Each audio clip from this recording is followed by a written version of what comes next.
Hello, Capricorn, Sun, Moon, Rising, and Venus signs. Kamusta kayo? Sana po nasa mabuti kayong kalagayan. Welcome back po sa Star Tarot. Kung bago kayo rito, welcome din kayo. Thank you sa inyong support. I truly appreciate it. God bless you all. Capricorn, paunang mensahe po ninyo ay The Star. Napakagandang energy. So, napakaganda nito kasi unang-una meron itong energy of wish fulfillment, no? So, maaaring may mga wishes kayo that are coming to fruition around this time, no? Capricorn, so good luck to that. Then dito, nakikita din natin dito na napakaliwanag. There is parang exciting, no? Or excited, siguro, yung angel na to, no? Or yung fairy na ito. Very excited siya sa kinakaharap niya or sa hinaharap niya, no? So, nanggagaling kasi, no?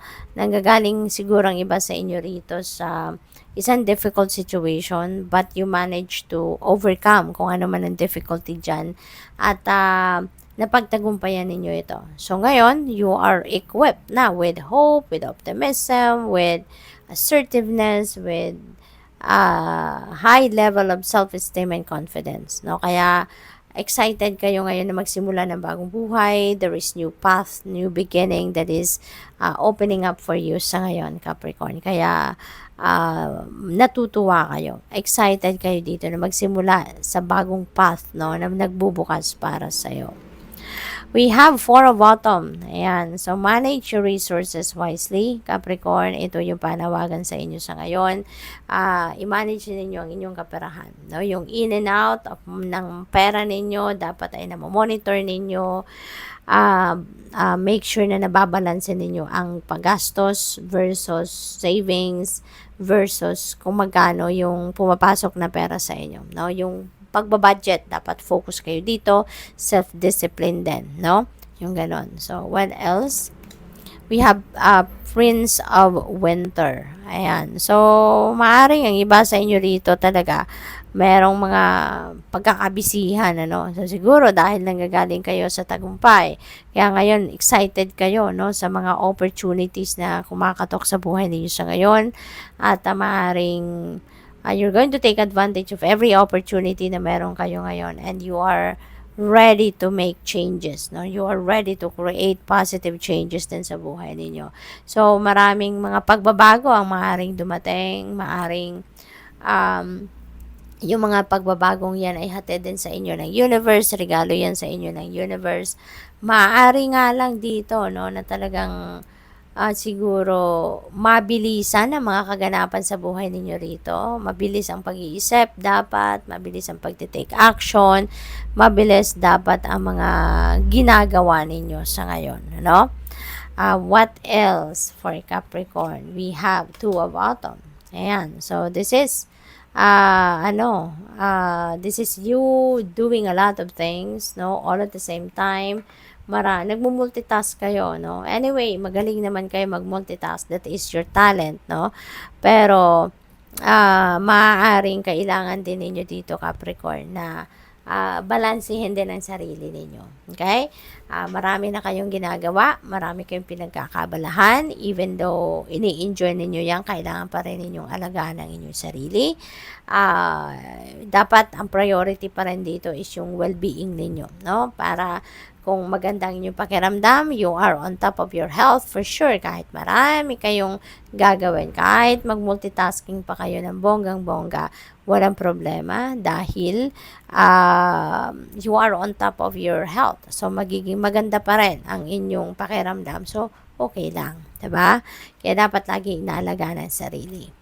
We have strength. Ayan. So, dito naman sa strength energy, maaaring talaga na meron mga challenging situations din, ano, na kinakaharap ang iba sa inyo rito, no? At maaaring ito yung ginamit ninyo para marating ninyo ang tagumpay, para marating ninyo ang sitwasyon na ito, no? So, naging matatag kayo, no? For some of you, no, maaaring ito yung nakaraan na, yung parang to,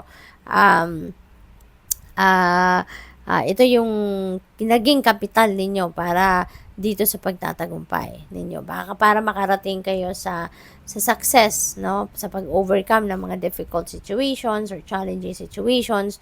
dito, naging matatag kayo. No, binuhay ninyo yung strength, ang courage ninyo sa puso ninyo, at kaya kayo nandiyan na sa sitwasyon ngayon na matagumpay na. Pinagtagumpayan niyo na kung ano man ang mga hamon sa buhay.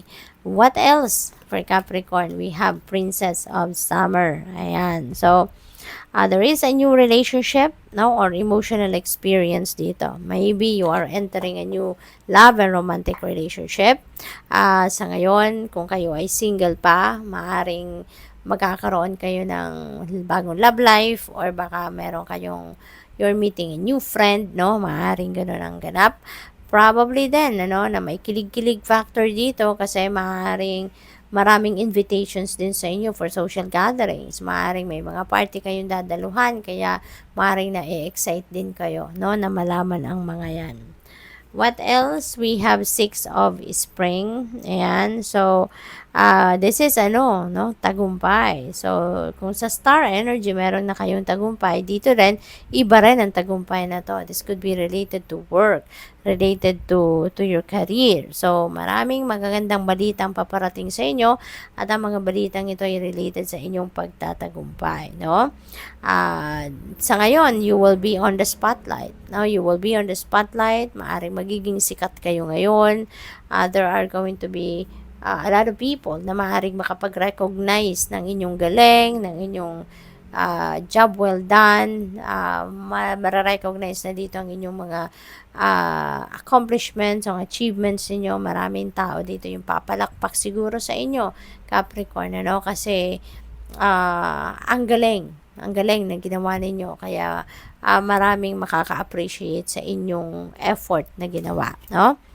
We have 3 of Autumn. Definitely, this is success, no? 3 of Autumn is the energy of pagtatagumpay din, or papunta kayo sa pagtatagumpay.